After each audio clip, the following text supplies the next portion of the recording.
Bom, depois que nós falamos da escoliose, que nós já vimos que é uma curvatura que não deveria existir na coluna, de todas as curvaturas, ou de todas as patologias que nós vamos ver aqui em relação a desvios posturais, a única que não tem relação com curvaturas fisiológicas, ou seja, curvaturas que deveriam existir na coluna, é a escoliose.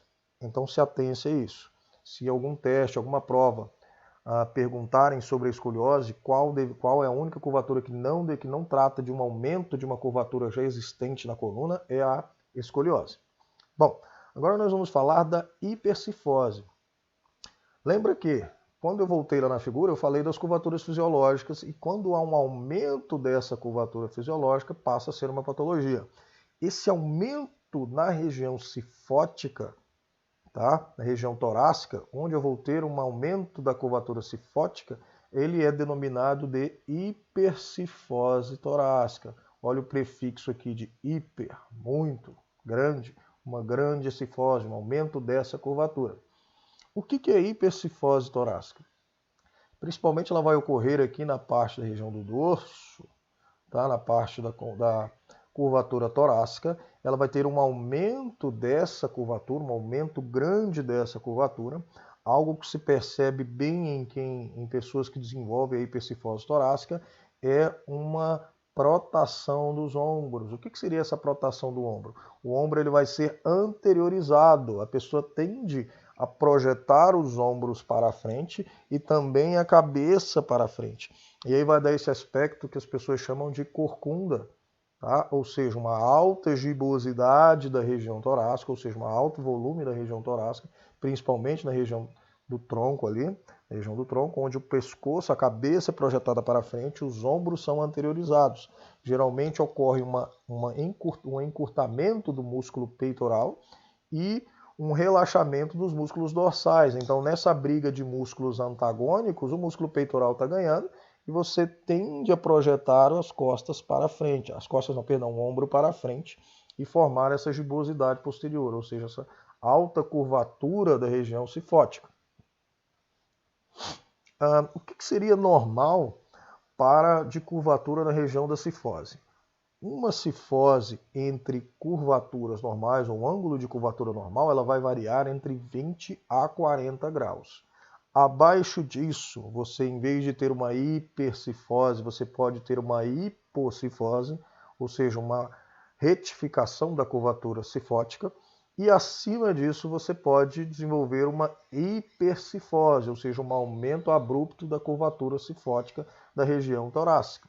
Então, o que seriam curvaturas normais para da região torácica ou da cifose torácica entre 20 a 40 graus de curvatura. Também esse aumento dessa curvatura ele ocorre no período de adolescência devido ao desenvolvimento, tá, do crescimento, ou seja, você está no pico do crescimento. Pessoas muito altas tendem a desenvolver esse tipo de curvatura, tá? Esse tipo de patologia. Pessoas tímidas também tendem a desenvolver porque tendem a olhar para baixo, né? A se fechar mais. E a gente tem que lembrar de uma questão que são os vícios posturais. Se você fica muito tempo numa posição, a sua coluna tende a se adaptar àquela posição que você mais fica. Isso é chamado de vício postural, que pode levar a um desvio postural. Quando há uma retificação da lordose, ou seja, a curvatura da lordose ela fica retilínea, essa retificação pode ocasionar uma hipercifose. Tá? Não apenas pelo aumento da curvatura cifótica, mas também por uma retificação da lordose. E aí o que acontece? Lembra que eu falei da questão da discrepância de forças em relação ao disco intervertebral? Se eu aumento demais a cifose, eu aumento a pressão na parte posterior ou anterior da vértebra aqui do disco intervertebral e eu aumento a extensão dessa parte do disco intervertebral. Então, na parte anterior eu dou mais compressão, na parte posterior eu dou mais estiramento. Eu posso haver uma ruptura tanto na parte posterior por estiramento, quanto na parte anterior por compressão. Isso pode levar a uma hérnia discal ou outros problemas relacionados à coluna. Então, não é interessante, depois de identificado que você possui algum desvio postural, que você não o trate. Tá? Primeira coisa, o mais interessante é você procurar um ortopedista. O ortopedista, através do raio-x, ele vai determinar a angulação desses desvios posturais, se de fato é um desvio postural, se há algo a se considerar e que tratamento é o mais adequado para você. Tá? Principalmente quem é aluno, ou quem já foi aluno, tende a desenvolver algum desvio postural devido aos vícios posturais que nós desenvolvemos durante a nossa vida estudantil. Tá? É difícil alguém não ter algum desvio postural, principalmente uma escoliose. Causas da hipercifose, elas são variadas, tá? São inúmeras causas. Dentre elas, dá para se elencar algumas, ou seja, destacar algumas. Defeitos congênitos, tá? Ou seja, de formação. Traumas, batidas, contusões, algum trauma, algum choque severo que possa causar isso aí, algum desequilíbrio. Osteoporose, ou seja, um desgaste ósseo, onde o osso vai perdendo a sua densidade. Tumores, algum tumor pode levar também à deformação dessa curvatura, ou alteração dessa curvatura. Infecções e doenças ósseas. Também pode ser por causa idiopática, ou seja, sem causa definida, sem você conseguir, do diagnóstico, definir o que foi que levou a essa hipercifose, assim como na escoliose. Bom, agora vamos falar da hiperlordose. Então, nós já vimos que a hipercifose ela é um aumento da curvatura cifótica da região torácica. A hiperlordose, por sua vez, ela pode acontecer em duas porções do corpo, na região cervical e na região lombar. O que seria uma curvatura natural ou aceitável na lordose? Aí nós temos que separar os segmentos. Se for na região cervical, se a curvatura estiver entre 20 e 40 graus, ela é uma curvatura aceitável. Lembrando que abaixo disso eu já vou ter uma retificação da curvatura, ou seja, eu já posso tratá-la como uma hipolordose. Acima disso eu já vou ter um aumento excessivo da curvatura, ou seja, já pode ocasionar uma hiperlordose, ok? Na região lombar, o que é aceitável? Uma curvatura entre 40 e 60 graus. Abaixo disso, e aí quando muito severo, isso pode levar a uma hipolordose, ou seja, uma retificação dessa curvatura, e acima disso pode levar a uma hiperlordose, ou seja, um aumento abrupto ou grande dessa curvatura. Geralmente, mulheres grávidas tendem a desenvolver a hiperlordose, porque a barriga cresce muito e ela tende a pesar e a puxar a coluna para frente. E aí ela tende a aumentar a sua curvatura na região lombar. O local onde tem maior prevalência dessa curvatura é justamente na região lombar. Pessoas obesas que têm um grande abaulamento abdominal, ou seja, uma grande gordura abdominal, que tende a aumentar o tamanho do abdômen aqui, também tendem a desenvolver a hiperlordose. Tá? Outros problemas, ela pode ser idiopática também, ela pode ser de causa neuromuscular, ou seja, desequilíbrios musculares, tá? Dentre inúmeras outras causas que podem levar à hiperlordose. Ambas podem surgir em pessoas de todas as faixas etárias. Então, tanto nos pré-adolescentes quanto adolescentes, quanto em adultos, essas curvaturas elas podem se desenvolver, tá? Ou seja, essas patologias, esse aumento dessas curvaturas, eles podem ocorrer. Causas dessa patologia, ou desse aumento de curvatura. Má postura, ou seja, vícios posturais, onde você adota uma postura errônea que vai causar desequilíbrios por um longo tempo, um longo período durante o dia. Obesidade, que foi aquilo que eu falei, quando você há um grande volume abdominal e ele tende a deslocar o seu centro de massa e a puxar essa coluna para frente. Gravidez, por conta do peso da barriga. Deformidades genéticas.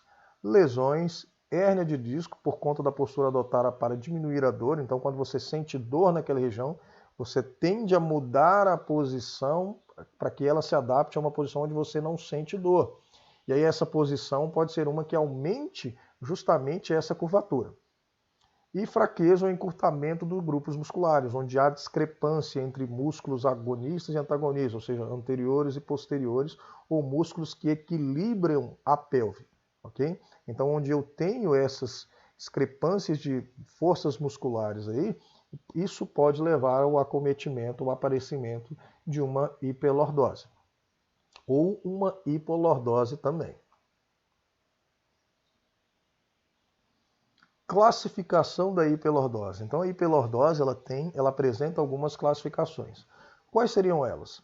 A hiperlordose postural, essa é a forma mais comum decorrente de uma má postura ou, como já foi dito antes, um vício postural. Ela pode ser congênita, tá? Ou seja, uma hiperlordose devido a anomalias do desenvolvimento embrionário e vertebral, ou seja, uma má formação durante a formação do feto, tá? A formação do bebê. Ela pode ser pós-laminectomia, ou seja, um efeito adverso, e esse efeito ele é causado por complicações em algum tratamento médico. Esse tratamento ele pode ser um tratamento que a pessoa foi submetida a uma cirurgia ou não. Então, quando há um problema causado por tratamento médico, também é uma das classificações da hiperlordose, tá? E aí, a isso nós damos o nome de pós-laminectomia. Ela pode ser neuromuscular, ou seja, resultado de algum desequilíbrio no tônus e força muscular, tanto de músculos agonistas e antagonistas, ou seja, músculos estabilizadores anteriores e posteriores, quanto da cadeia anterior do tronco, quanto da cadeia posterior, quanto de músculos que são estabilizadores da pelve, que também nessa movimentação pélvica ela pode desenvolver uma hipo ou uma hiperlordose. Pode ser secundária, alguma contratura, inflexão da anca associada a alguma outra causa, como a espondilólise ou espondilolistese, que a espondilolistese é quando há um deslocamento da vértebra para frente, ela desliza, que aí alguns médicos chamam de listese. E aqui, pessoal, vamos passar para uma pesquisa, e essa pesquisa é interessante porque ela foi feita no próprio Centro de Ensino Frei Gil. Tá? Em 2018 eu fiz a minha dissertação de mestrado, e aí a pesquisa em si foi ver a incidência de desvios posturais nos alunos do Centro de Ensino Frei Gil. Eu fiz essa avaliação em 114 alunos, e aí o que foi percebido em alguns? Então, quando nós falamos de escoliose, uma das principais marcas da escoliose, para você detectar a escoliose, é a assimetria de ombro. Ou seja, quando a pessoa apresenta o ombro desalinhado. Ora o ombro direito é mais alto, né? Algumas pessoas apresentam o ombro direito mais alto, ou o ombro esquerdo mais alto. Isso é causado devido à curvatura da coluna. Quando ela tem uma concavidade para o lado, ela vai levar essa discrepância de altura de músculos, de ombros. E aí, o que foi notado aqui? Presta atenção que aqui, quando fala de mais alto esquerdo, 37% dos alunos, quase 38% dos alunos avaliados, eles apresentaram o ombro esquerdo mais alto. Já é um indício de escoliose. E 35% apresentaram o ombro direito mais alto. Ou seja, perfazendo aí mais de 70% dos alunos com indícios de escoliose. Tá? Então, como são jovens, adolescentes, o interessante é que quando você perceber um desvio, um desnível de ombro, e aí ele é progressivo, o interessante já é você procurar um ortopedista, para que isso seja, quanto antes for detectado de fato uma escoliose, seja quanto antes tratado. Quando chega na fase adulta, isso é muito mais complicado. Tá? Esse problema ele fica complexo. E apenas 24% apresentaram simetria de ombro, ou seja, os ombros alinhados. Então, é um número altíssimo de alunos que apresentaram indícios de uma provável escoliose. A esses, eu fiz a recomendação de procurar um ortopedista, de procurar um médico, para que de fato fosse confirmado esse diagnóstico. Outra perspectiva analisada em relação à pesquisa foi a alteração na concavidade. Então, quando eles foram avaliados de costas, ou seja, numa visão posterior, foi avaliada a questão se havia ou não uma concavidade, ou seja, uma lateralização da coluna. O que foi percebido? que 46% dos alunos apresentavam uma concavidade torácica à direita, ou seja, essa coluna tinha um C voltado, tá? Um C voltado para a esquerda e a sua concavidade, sua convexidade para a direita, tá? Ou seja, era um indício também fortíssimo de escoliose. 6% apresentavam uma concavidade lombar, ou seja, na parte do abdômen, na região posterior ao abdômen, da região lombar, voltada também à direita, ou seja, outro indício de escoliose lombar, aqui um indício de escoliose torácica. 14% deles apresentavam uma concavidade voltada para a esquerda, ou seja, mais uma vez confirmando um número altíssimo de alunos com provável escoliose. Vão ser submetidos a um exame médico para que fosse confirmado e esse tratamento fosse o quanto antes possível executado. Quando foi avaliado a questão tanto de hipercifose quanto de hiperlordose, e aí o que se percebeu? Que 5% dos alunos diferentes da escoliose, por isso que a gente fala que há uma prevalência de escoliose em relação aos outros desvios posturais, que também são importantes, tá? De serem percebidos e serem tratados, apenas 5% desses alunos apresentaram indícios de uma provável hipercifose, ou seja, de um aumento da curvatura da região torácica. E enquanto a hiperlordose foi percebido que 2% deles apresentavam indícios de hiperlordose. Só que o que aconteceu de interessante nessa pesquisa? O que eu percebi? Que enquanto o número de hipercifose e hiperlordose eram pequenos, o número de hipocifose e hipolordose já era grande. Tá? Nessa pesquisa eu notei que não havia um aumento das curvaturas, mas sim uma retificação dessas curvaturas, o que também é preocupante. Tá? Tanto a hiper quanto a hipo são problemas posturais. E isso pode levar a sérios problemas, principalmente na coluna e nos nervos que irradiam ali a coluna. Tá? Então, não foi percebido um número alto de hipercifose e hiperlordose, mas, em contrapartida, foi percebido um número alto de hipolordose e hipercifose. De hipolordose e hipocifose, perdão. Então, pessoal,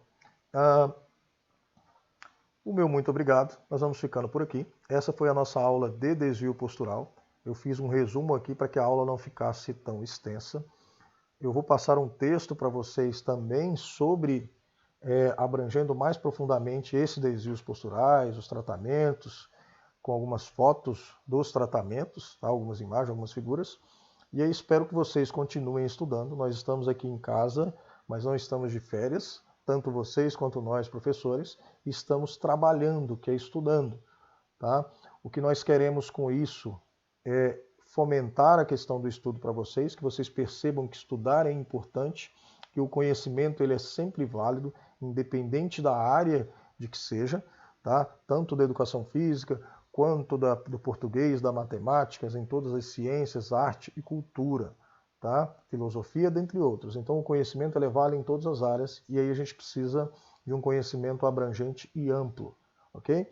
Então espero que vocês tenham aprendido. O intuito aqui é de pincelar o assunto, é de demonstrar o assunto para que vocês aprendam, absorvam e busquem mais conhecimento acerca dos determinados assuntos, tá? Dos variados assuntos que nós colocamos aqui. Esse assunto nós estamos encerrando o primeiro bimestre com ele. Eu vou passar uma atividade posteriormente para que vocês respondam e me enviem. Eu tenho uma live que eu quero fazer com um amigo meu, o Dr. Thiago Grelli, que ele é especialista em cirurgia de coluna. Ele formou aqui no Brasil e fez curso de especialização na Alemanha e no Canadá acerca de cirurgia de coluna. Ele trabalha exclusivamente, mais especificamente, com escoliose, com desvios posturais. Então eu quero marcar uma live com ele, que vocês participem dessa live, onde nós vamos falar dos tipos de escoliose, das causas das escolioses, das causas dos tipos de desvios posturais como um todo e dos tratamentos a esses desvios posturais. Como ele é um médico especialista nessa área, ele tem mais propriedade para falar do que eu. E aí vocês vão ter uma visão mais aprofundada e mais especializada desse assunto. Então, agradecendo ao Centro de Ensino Frei Gil pela oportunidade e por fomentar essa iniciativa do governo do Estado do Maranhão, que proporcionou essa modalidade de ensino para que vocês não ficassem parados e para que para que nós pudéssemos dar prosseguimento aos estudos de vocês. Tá? Isso aqui é uma forma de estudo e ela é válida, já é utilizado no ensino superior e é muito interessante também agora nós utilizarmos essa ferramenta no ensino médio. Então espero que vocês estudem. O meu perfil no Instagram é esse aqui, tá? Edinaldo Prof. EDF, tá? Procurem ele, sigam lá para que nós possamos fazer a live e sempre eu estou postando conteúdos voltados à educação, tá bom? Ao ensino. Então, muito obrigado. Espero em breve estar com vocês novamente para que nós tenhamos as nossas aulas que são muito proveitosas, porque durante essas aulas eu também tenho feedback de vocês. Eu falo, troco informações com vocês. Tanto vocês aprendem comigo, quanto eu aprendo com vocês. Muito obrigado, um bom dia a todos e bons estudos.